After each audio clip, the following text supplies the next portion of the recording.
Welcome to my channel. Today we will be talking about, does Credit Karma show TransUnion and Equifax reports?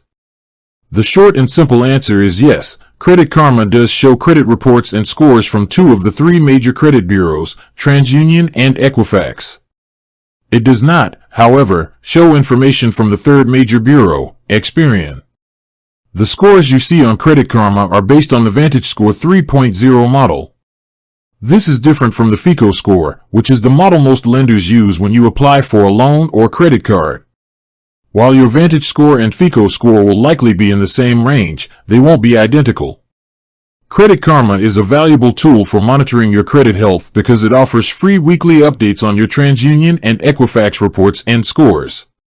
You can use this to keep an eye on your accounts, track your progress, and spot any potential errors or fraudulent activity.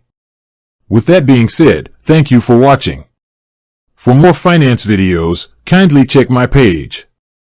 Please like, share, comment, and subscribe to my channel. Thank you.